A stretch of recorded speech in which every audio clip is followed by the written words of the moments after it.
Sister, 2 கேள்வி உங்ககிட்ட வருது. ஒன்று, நம்ம குழந்தைகளுடைய வளர்ப்பில் என்னுடைய ஹோம் என்விரான்மெண்ட்டுடைய பங்கு என்ன? வீட்டினுடைய அதிர்வுகள், வீட்டினுடைய சூழ்நிலை எப்படி இருக்குது? வீட்டுடைய சூழ்நிலை நான் சொல்லும் பொழுது கர்டைனோ பெயிண்ட்டையோ சொல்லலை. அங்கே இருக்கக்கூடிய இமோஷ்னல் ஹெல்த், அங்கே இருக்கக்கூடிய vibrational quality of your home, அதோடைய கான்ட்ரிபியூஷன் ஒரு சைல்டுடைய க்ரோத்தில் என்ன? And together you can answer about what is law of karma in children's பேரண்டிங்கில். லா ஆஃப் கர்மாவுடைய இம்பேக்ட். ஓகே, ரெண்டுமே ஒரு பெரிய சப்ஜெக்ட் தான், நம்ம ஷார்ட்டாக பார்க்கலாம். ஸோ வீடு அப்படின்னு சொல்லும் பொழுது ஹோம் அப்படின்ட்டு தான் குழந்தைங்களுடைய ஃபஸ்ட்டு ஸ்கூல். குழந்தைங்களோட ஃபஸ்ட்டு ஸ்கூலே வீடு தான். அதில் பேரண்ட் அப்படின்றவங்க குழந்தையோட முதல் ஹீரோஸ் அவங்க தான் இல்லையா? பேரண்ட்ஸை தான் குழந்தைங்க பார்த்து பார்த்து எல்லாமே கற்றுக்குறாங்க. ஸோ பேரண்ட்ஸ் அப்படின்றவங்களுடைய ரோல் ரொம்ப ரொம்ப முக்கியமாக இருக்குது. ஸோ அவங்க தான் லிவிங் எக்ஸாம்பிள்ஸ் குழந்தைக்கு. ஸோ உங்களுக்கு தெரியாது உங்கள் குழந்தைங்க உங்களை எவ்வளோ அப்சர்வ் பண்ணுறாங்கன்னு. ஏன்னா நம்ம இன்ஸ்ட்ரக்ஷன்ஸ் கொடுத்து குழந்தைங்களுக்கு கற்றுக் கொடுக்குறத விட அதில் அதிகமாக கற்றுக்கிறது இல்லை, நம்ம சொல்கிறத வச்சு. ஸோ குழந்தைங்க அப்சர்வேஷனில் தான் அதிகமாக கற்றுக்குறாங்க. இது குழந்தைங்களோட நேச்சர், இது ஒரு ஸ்கில் கூட சொல்லலாம். அதிகமாக அப்சர்வ் பண்ணுவாங்க. ஸோ நீங்கள் எதிர்பார்க்காத அளவுக்கு குழந்தைங்க நம்மளை வாட்ச் பண்ணுறாங்க. அது அவங்க அதை வந்து நினச்சி யோசித்து பண்ணுறதில்லை, அவங்க ஸ்கில் அது. தானாகவே பேரண்ட்ஸனுடைய சின்ன சின்ன எமோஷ்னல்ஸ், சின்ன சின்ன விஷயங்கள் அவங்களுக்குள்ள ஒரு பெரிய ஒரு பாதிப்பை ஏற்படுத்துது குழந்தைக்குள்ள. அது plus or minus anything. So வீட்டுடைய சூழ்நிலை அப்படின்னு சொன்னால் அங்கே வீட்டில் இருக்கக்கூடிய ஒவ்வொருத்தருடைய மனநிலையை பொறுத்து தான் ஒரு வீடுடைய என்வாயன்மெண்ட் சேஞ்ச் ஆகுது. இப்போ சப்போஸ் பாருங்கள், வீட்டுடைய சூழ்நிலை இல்லையா ரொம்ப அது மாதிரி ஃபியர்ஃபுல்லாக இருக்குது, ரொம்ப பயமாக இருக்குது, எல்லாம் கோவப்படுறாங்க அப்படின்னா குழந்தைக்கு தானாகவே பொய் சொல்லக்கூடிய நேச்சர் வந்துடும். அந்த குழந்தை ஹானஸ்டாக இருக்க முடியாது, பயந்து பயந்து பொய் சொல்ல ஆரம்பிக்கும். அதே பாருங்கள், எந்த வீட்டில் சில வீட்டில் கம்பேர் பண்ணிகிட்டே இருப்பாங்க குழந்தைங்க. இந்த குழந்தை அப்படி பண்ணுது, அந்த குழந்தை எப்படி பண்ணுது, நீ இப்படி பண்ணலை. அந்த கம்பேரிசன் இருக்க இருக்க அந்த குழந்தைங்க மறைக்க ஆரம்பிப்பாங்க. இது மாதிரி வீட்டினுடைய சூழ்நிலைகள் குழந்தைங்குள்ள ரொம்ப ஒரு இம்பேக்ட், ஒரு பெரிய ஒரு பாதிப்பை ஏற்படுத்தும். ஸோ அதனால மெயினாக பேரண்ட்ஸினுடைய இது தான் அதில் பெரிய பங்கு. ஸோ பேரண்ட்ஸினுடைய ஒவ்வொரு வார்த்தை குழந்தைங்களுடைய செல்ஃப் டாக் ஆகுது, அவங்களுடைய இன்னர் வாய்ஸ். ஏன்னா பாருங்கள், இப்போ நம்ம குழந்தைக்கு நீங்கள் அந்த மாதிரி ஒரு மோட்டிவேஷனலாக பேசுகிறீங்க, ஸோ உன்னால் முடியும் இல்லையா, ஸோ உன்னால், ஸோ யூஆர் கேபபிள் அப்படின்னு சொன்னீங்கன்னா அந்த குழந்தைக்குள்ளே கான்ஃபிடென்ட் அதிகமாகுது. ஓ முடியும் முடியும்னு அந்த வார்த்தையினுடைய அந்த வைப்ரேஷன் குழந்தைக்குள்ள கான்ஃபிடென்ட் அதிகமாகுது. இல்லை யூஆர் யூஸ்லெஸ், நீ உதவாக்கற, ஒன்றும் பண்ண மாட்டேன்னா குழந்தைக்கு என்ன வந்துடும்? இந்த கான்ஃபிடென்ட் போயிட்டு செல்ஃப் டவுட் வருது, ஓ என்னால் முடியாது அப்படின்ற மாதிரி. ஸோ ஒரு அந்த எமோஷ்னல் எனர்ஜி ஒரு வீட்டுக்குள்ளே, பேரண்ட்ஸ்னால் பேரண்ட்ஸ் மட்டும் இல்லை, தாத்தா பாட்டி அது யாரெல்லாம் இருக்கிறாங்களோ அந்த ஒரு எமோஷ்னல் எனர்ஜி தான் ஒரு குழந்தையினுடைய இன்னர் வேர்ல்டையே ஷேப் பண்ணுது, உருவாக்குது. ஸோ ஃபார் எக்ஸாம்பிள் நம்ம சின்ன ஒரு இன்சிடெண்ட் பார்க்கலாம்.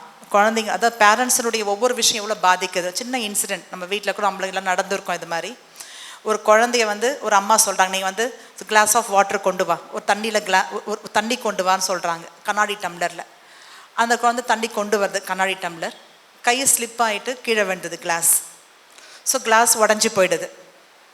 உடனே அம்மா எப்படி ரியாக்ட் பண்ணுறாங்க? கத்துறாங்க, ஒரு தண்ணி கூட கொண்டு வர முடியாதா, இது கூட உனக்கு துப்பு இல்லையா, இது கூட நீ பண்ண மாட்டியான்னு உடனே ரியாக்ட் பண்ணுறாங்க. இது ஒரு இன்சிடெண்ட், கத்துறாங்க, ரியாக்ட் பண்ணுறாங்க. இந்த இன்சிடெண்ட்டில் பாருங்கள், அந்த குழந்தைக்கு என்ன போய் சேர்ந்துச்சு? சின்ன இன்சிடெண்ட் இது மாதிரி நம்ம வீட்டில் பல இன்சிடெண்ட் நடக்குது. ஸோ என்ன சேர்ந்தது அந்த குழந்தைக்கு? அது ஃபஸ்ட்டு கற்றுக்குது, இது மாதிரி செஞ்சால் ஒரு மிஸ்டேக் பண்ணால் ரியாக்ட் பண்ணணும், இப்படி தான் கற்றணும், கோவப்படணும் அப்படின்ற விஷயம் தானாகவே லேர்ன் பண்ணுது. அது யாரும் சொல்லித்தரல பண்ணோன்னு, தானும் அதுக்குள்ளே போய் பதிவாகுது. இன்னொன்று பாருங்கள், அந்த குழந்தைக்கு செல்ஃப் கான்ஃபிடென்ட் போகுது. உனக்கு இது கூட தெரியாது, உனக்கு ஒன்றும் புரியாது அப்படி சொல்லும் போது அது தன்னோட தன்னம்பிக்கையை இழக்குது குழந்தைக்கு. இன்னொன்று பய உணர்வு வருது அதுக்குள்ளே.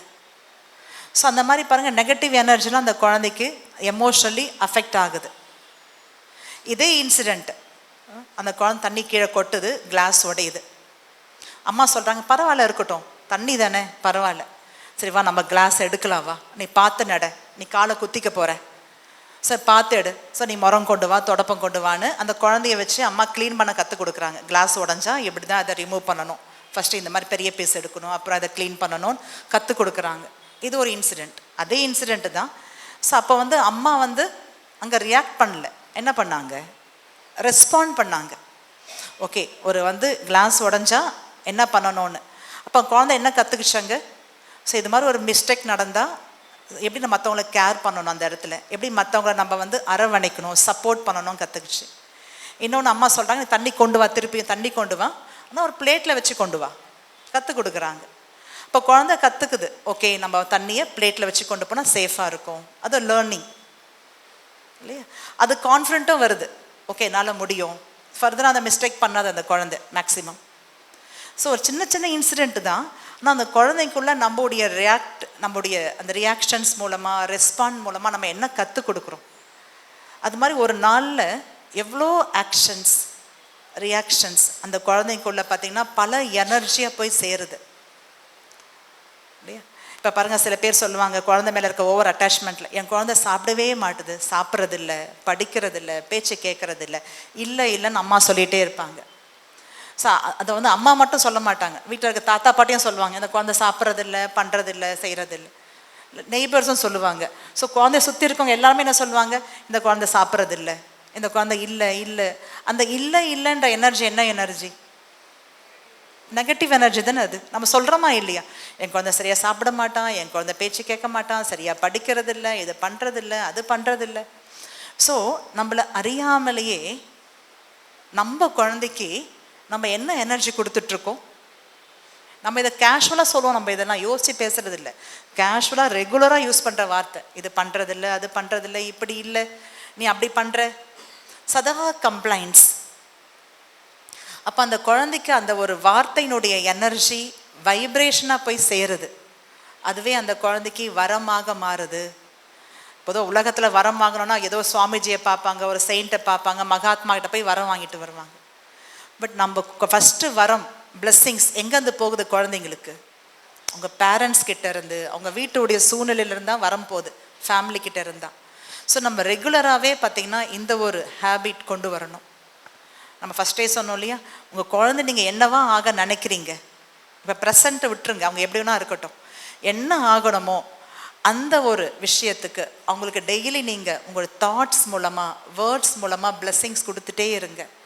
பாருங்கள், டெஃபினட்டாக உங்கள் வீட்டு சூழ்நிலை இல்லை, கண்டிப்பாக எல்லாருமே அதே மாதிரி பண்ணுவாங்க. டெஃபினட் அந்த குழந்தைக்குள்ள ஒரு பெரிய மாற்றத்தை கொண்டு வரும். ஸோ வீடுன்றது ஒரு பெரிய ஒரு குழந்தைக்கு ஒரு லேர்னிங் பிளேஸாக இருக்குது. அதனால் வீட்டுடைய சூழ்நிலை எப்படி இருக்கணும்னா, முடிஞ்சால் மெடிடேஷன் பண்ணக்கூடிய ஒரு சூழ்நிலை, ஒரு ஸ்பிரிச்சுவல் என்வாயன்மெண்ட் இருக்கணும். நமக்குள்ள ஒரு வேல்யூ பேஸ்டு டிஸ்கஷன்ஸ், ஃபேமிலிக்குள்ளே எல்லாம் டைம் ஒதுக்கி ஒரு வேல்யூ பேஸ்டு டிஸ்கஷன்ஸ் இருக்கணும். எல்லாருமே பாசிட்டிவ் திங்கிங். ஸோ அந்த மாதிரி ஃபேமிலி பாசிட்டிவ் திங்கிங். நம்ம சாப்பிடக்கூடிய உணவு வந்து மைண்ட்ஃபுல்லாக சாப்பிட்ணும். ஸ்க்ரீன் ஃப்ரீயாக எத்தனை பேர் சாப்பிட்றாங்க, மொபைல் பார்க்காம, டிவி பார்க்காம எத்தனை பேர் சாப்பிட்றாங்க. ஸோ நம்ம ஒன்று செஞ்சால் தான் குழந்தைங்க அதை கற்றுப்பாங்க. நம்ம குழந்தைங்க மட்டும் சொல்லுவோம், நீ ஃபோன் பார்த்துட்டே சாப்பிட்ற, என்ன உடம்புல ஒட்டோன்னு. நம்ம பண்ணுறோமா? நம்ம தான் மெயின் ஹீரோஸ், நம்ம தான் மெயின் அவங்களுக்கு வந்து டீச்சர். ஸோ பேரண்ட்ஸ் குழந்தைங்கள வாயில் சொல்லவே வேண்டாம், நீங்கள் செஞ்சாலே போதும், அதை அவங்க எடுத்துப்பாங்க. ஸோ ஃபஸ்ட்டு நம்ம ஒரு மைண்ட்ஃபுல்லாக சாப்பிட்ணும். சாப்பிடும்போது நம்ம ரொம்ப கிராட்டிடியூடோட, பிளெஸ்ஸிங்ஸோடு சாப்பிட்ணும். ஸோ இந்த மாதிரி ஒரு நல்ல அட்மாஸ்பியர் இருந்தால் கண்டிப்பாக அந்த குழந்தை எப்படி இருக்கும், அந்த குழந்தை எமோஷ்னலி ரொம்ப ஸ்ட்ராங்காக இருப்பாங்க, ஸ்டேபிளாக இருப்பாங்க, மாரலி ரொம்ப ஸ்ட்ராங்காக இருப்பாங்க, இன்டர்னலாக ரொம்ப ஹாப்பியாக இருப்பாங்க. அதனால் ஒரு ஃபேமிலி அண்ட் அந்த என்வாயன்மெண்ட், அந்த ஒரு வீட்டினுடைய வைப்ரேஷன்ஸ் 100% குழந்தைக்குள்ள ஒரு பெரிய இம்பேக்ட் கொண்டு வருது. அது நம்ம கையில் தான் இருக்குது, நம்முடைய வீட்டையும் நம்ம குடும்பத்தையும் எப்படி கொண்டு போவோம்னு சொல்லிட்டு.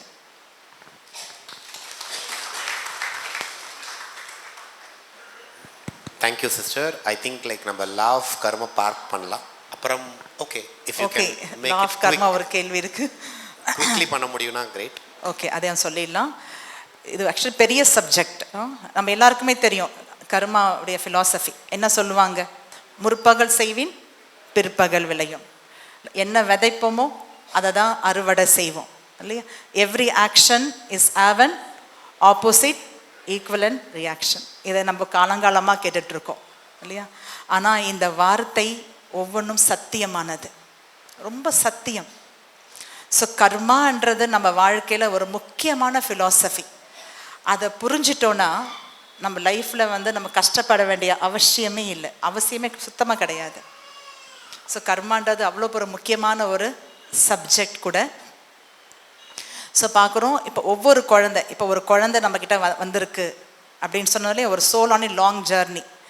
ஸோ ஒரு குழந்தை நம்மக்கிட்ட வந்து பிறக்குது அப்படின்னாலே எனக்கும் அந்த ஆத்மாக்கும் ஏதோ கர்ம கணக்கு இருக்குது, உண்மை தானே? ஸோ கர்ம கணக்குனா கொடுக்கல் வாங்கல் ஏதோ இருக்குது. அதனால தான் அந்த குழந்தை என் வீட்டில் வந்து பிறக்குது. அது யாராவனா இருக்கலாம். ஃபஸ்ட்டு நான் அதை அன்கண்டிஷன் லெவலில் அக்செப்ட் பண்ணுறேன். அந்த குழந்தைய எந்த ஒரு எதிர்பார்ப்பும் இல்லாமல் அந்த குழந்தைய அக்செப்ட் பண்ணுறேன் ட்ரூ லெவலில். அதை நம்ம எல்லாம் செஞ்சிடுறோம். ஸோ இன்னொன்று புரிஞ்சிக்கணும், அந்த குழந்தை இங்கே இருக்கு இல்லையா? ஸோ இது ஒரு நல்ல ஒரு நமக்கு ஒரு என்ன சொல்லலாம், வாய்ப்புன்னு சொல்லலாம். என்ன வாய்ப்புனா, அந்த ஆத்மாக்கும் எனக்கும் இருக்கக்கூடிய கார்மிக் கணக்கை நான் செட்டில் பண்ணுறதுக்கு, அதே நேரத்தில் ஒரு பாசிட்டிவான ஒரு கணக்கை நான் வந்து க்ரியேட் பண்ணுறதுக்கும் ஒரு நல்ல வாய்ப்பு தான். ஒவ்வொரு சூழ்நிலையுமே எனக்கு ஒரு நல்ல வாய்ப்பு தான். இதை புரிஞ்சுக்கணும் நீங்கள். ஸோ என்ன தலைவிதியோ, நான் என்ன கஷ்டப்படுறேனோ, என்ன என்னுடைய கர்ம கணக்கோ அப்படின்னு நினைக்க முடியாது. ஸோ நம்முடைய வாழ்க்கையில் இருக்க ஒவ்வொரு மூமெண்ட்டுமே எனக்கு கிடைச்ச ஒரு வாய்ப்பு. எதுக்காக? ஒன்று ப்ளஸ் ஒன்று மைனஸ். என்னுடைய கர்ம கணக்கை நான் செட்டில் பண்ணணும், இன்னொன்று புண்ணிய கணக்கை, பாசிட்டிவான கணக்கை நான் சேர்க்கணும். ஸோ பார்த்தீங்கன்னா நம்முடைய ஒவ்வொரு வேர்டு, நம்முடைய ஒவ்வொரு தாட், வேர்டு, ஆக்ஷன், இது மூலம் தான் நம்முடைய கர்மா க்ரியேட் ஆகுது. ஸோ இதில் பார்த்தீங்கன்னா, ஸோ நான் செய்யக்கூடிய கர்மா இப்போ என்னுடைய ஃப்யூச்சரையும் அதை நிர்ணயம் பண்ணுது. அட் த சேம் டைம் என்னுடைய குழந்தை என் கூட இருக்கு இல்லையா, அந்த குழந்தைனுடைய ஃப்யூச்சரை கூட நம்மளால் அந்த கர்மத்தினால் நம்மளால் சேஞ்ச் பண்ண முடியும். நம்ம சேஞ்ச் பண்ணுறோம். அதை எப்படின்றதான் பார்க்கணும் இல்லையா?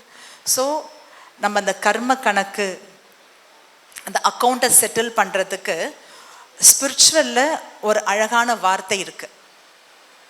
உங்கள் குழந்தைகிட்ட நீங்கள் கர்ம கணக்கை முடித்து ஒரு நல்ல ஒரு கர்ம சம்பந்தம், ஒரு பாசிட்டிவான கர்மா க்ரியேட் பண்ணுறதுக்கு ஸ்பிரிச்சுவலில் ஒரு அழகான ஒரு டேர்ம், ஒரு வார்த்தை இருக்குது, ஒரு ப்ராக்டிஸ் இருக்குது. அது என்ன ப்ராக்டிஸ்? அது மெயினாக பேரண்ட்ஸ்க்கு ரொம்ப ரொம்ப வேணும். அது ஒரு ஒண்டர்ஃபுல்லான ப்ராக்டிஸ். என்னென்னா ட்ரஸ்டி. ஸோ காட் வந்து அந்த ட்ரஸ்டின்ற வார்த்தை, ட்ரஸ்ட் நமக்கு தெரியும் இல்லையா, அறங்காவலர். ஸோ கோயிலில் கேள்விப்பட்டிருப்பீங்க, அறங்காவலர் இருப்பார், அவர் தான் எல்லாம் பார்த்துப்பார். ஸோ அது போல் நம்ம குழந்தைக்கு நம்ம வந்து ஒரு ட்ரஸ்டியாக நம்ம இருக்கணும். எப்படின்னா, இப்போ எல்லா ஆத்மாக்களுமே இறைவனுடைய குழந்தை தான், ஒத்துக்கிறோம் தானே? எல்லாமே அவருடைய குழந்தை தான். ஸோ இறைவனை தானாக வந்து பார்த்துக்க முடியாது ப்ராக்டிக்கலாக ஒவ்வொரு இடத்துலையும். ஸோ அவர் பார்த்துக்கிறதுக்காக பேரண்ட்ஸை வச்சுருக்காரு அங்கங்கே. அதானே உண்மை இல்லையா? ஸோ அந்த குழந்தைய எனக்கு கொடுத்துருக்காருன்னா இறைவன் அதை ஒரு பாதுகாக்கிறதுக்கு, அந்த குழந்தைய கைட் பண்ணுறதுக்காக எனக்கு அந்த பொறுப்பு கொடுத்துருக்காரு. அவருடைய குழந்தை, அதை பார்த்துக்க எனக்கு அந்த பொறுப்பு கொடுத்துருக்காரு. நான் ஒரு ட்ரஸ்டி, அது அவருடைய சொத்து. இந்த ஒரு புரிதல். நீங்கள் யாருக்கும் டாக்குமெண்ட் எழுதி வைக்க போகிறதில்ல, குழந்தை உங்களுதுன்னு சொல்லிட்டு நீங்கள் ஏதோ நீங்கள் வந்து ரெஜிஸ்டர் பண்ண போகிறதில்ல. இது ஒரு புரிதல், ஸ்பிரிச்சுவல் ஆங்கிள். இந்த புரிதல் இருக்கும்பொழுது பாருங்கள், இதில் பல மனம் மாற்றத்தை பார்க்க முடியும். எப்போ எந்துன்னு வரும்போது, அங்கே அட்டாச்மெண்ட் வரும்போது என்ன வருது? அட்டாச்மெண்ட் வருது. என்னுடைய குழந்தை அப்படின்னாலே என்ன வருது? அங்கே அந்த குழந்தை நல்லா வந்து வளர்த்து ஆளாக்கணுன்ற பயம் வருது, ஸ்ட்ரெஸ் வருது, பேர்டன் வருதா இல்லையா? எல்லா பேரண்ட்ஸுக்கும் இருக்கும். என் குழந்தை நல்லா பண்ணணுன்ற அந்த ஒரு ஃபியர், ஸ்ட்ரெஸ், பேர்டன். அது கடவுளுடைய குழந்தை, நான் வெறும் ட்ரஸ்டி. அந்த டிட்டாச்மெண்ட் ஃபீலிங் என்ன கொடுக்குது? அது டிட்டாச்மெண்ட் லவ். அது வெறும் டிட்டாச்மெண்ட் மட்டும் கிடையாது, என் குழந்தை தான், பட் நான் ட்ரஸ்டியாக இருக்கேன், அது காடுடைய சொத்து. அந்த டிட்டாச்மெண்ட் லவ் வந்து என்ன கொடுக்கும்னா, என்ன கொடுக்கும்? மன நிம்மதி, அக்செப்டன்ஸை கொடுக்குது. அந்த குழந்தை எப்படி இருந்தாலும் அதை ஏற்றுக்கொண்டு அன்கண்டிஷ்னலி நான் கைட் பண்ண முடியும். அப்போ அந்த ட்ரஸ்டின்ற ப்ராக்டிஸ் ஸோ கண்டிப்பாக நம்ம ஏற்றுக்கல, அதுதான் உண்மை. எல்லாமே அவருடைய சொத்து தான். நம்ம ஜஸ்ட்டு டெம்ப்ரவரியாக காட் நமக்கு பார்க்க கொடுத்த ஒரு சொத்து தான் அது. நம்ம ஜஸ்ட்டு ட்ரஸ்டியாக இருந்தால் அந்த குழந்தைய பார்த்துக்கணும். ஸோ இந்த ஒரு புரிதல் மூலமாக நான் அந்த குழந்தைய வளர்க்குறேன், நான் அந்த உண்மையான அன்போட டிட்டாச்டு லவ்வோட அந்த குழந்தைய வளர்க்கும் பொழுது எனக்கும் அந்த குழந்தைக்கு இருக்கக்கூடிய கர்ம கணக்கு குறையுது. மேலும் ஒரு நல்ல கணக்கும் கிரியேட் ஆகும், ஒரு பாசிட்டிவான கர்மாவும் கிரியேட் ஆகுது. ஸோ இது நம்ம அதனால் இது ரொம்ப டீப் சப்ஜெக்ட். இந்த டைமுக்கு இவ்வளோ தான் சொல்ல முடியும். ஸோ இதை நம்ம ஃபர்தராக மெடிடேஷனில் இந்த நாலேஜ் கேட்கும்போது ரொம்ப இதை டீப் இதை பற்றி நம்ம ப்ராக்டிஸே அதை பேஸ் பண்ணி தான் இருக்குது. நம்ம அதை அப்புறம் தெரிஞ்சுக்கலாம். இதை மெடிடேஷன்லேயே உங்களுக்கு நம்ம அதை டச் பண்ணுவோம். Thanks a lot sister, very deep understand. Yes, it demands. அப்போது ஒவ்வொரு முறையும் நான் என் குழந்தையை பார்க்கும் பொழுது இது இறைவனுடைய குழந்தை அப்படின்னும் போது சிஸ்டர் முதல்ல சொன்னாங்க இல்லையா, ஃப்ரம் டுவர்ட்ஸ் லவ் டு அட்டாச்மெண்ட்லேருந்து அன்பு. என் குழந்தை அப்படின்னா என்னங்க ஹெல்ப் பண்ணிட முடியும்? கோவிட்டில் நம்ம எல்லோரும் பார்த்தோம், மேடம் கொண்டு வந்தபோது ஹாஸ்பிட்டலில் நான் பார்த்துருக்கேங்க, நம்மளால் ஹெல்ப்பே பண்ண முடியாது. இறைவனுடைய குழந்தை அப்படின்னும் பொழுது எப்படியாவது உதவி கிடைத்து விடுகிறது. யாராக சொல்ல முடியுமா என் குழந்தைய நான் 360 டிகிரி 24 ஹவர்ஸ் எல்லா நாளும் பார்க்க முடியும்? யார் சொல்கிறீங்க? என்னால் என் குழந்தையை 24 மணி நேரம் 365 நாள் பார்த்துக்க முடியாது. நம்ம கடைசியில் பார்த்தா நாம் ஒரு மனிதன் தானே. அப்போது அங்கே தான் அந்த உணர்வு நம்மளுக்கு ரொம்ப பெரிய பாதுகாப்பு கொடுக்குது. இது இறைவனுடைய குழந்தை. அவங்க ரொம்ப அழகான ஒரு வார்த்தை யூஸ் பண்ணாங்க, எவ்வளோ பேர் புரிஞ்சுக்கிட்டீங்கன்னு தெரியல, ட்ரஸ்டி. நான் அந்த குழந்தையை அப்போ நீங்கள் ரொம்ப நல்லா பண்ணுவீங்க. ஒரு ட்ரஸ்டியால் கையாடல் பண்ண முடியுமா? அவங்க ரொம்ப கிளியராக வைப்பாங்க அக்கௌண்ட்ஸில். நான் ஏன் குழந்தைன்னு சொல்லும்போது how rude I become sometime இல்லையா? ஸோ அந்த ட்ரஸ்டி ஃபீலிங் அதை கொண்டு வர பார்ப்போம். நன்றி சிஸ்டர். I will come back for meditation to you.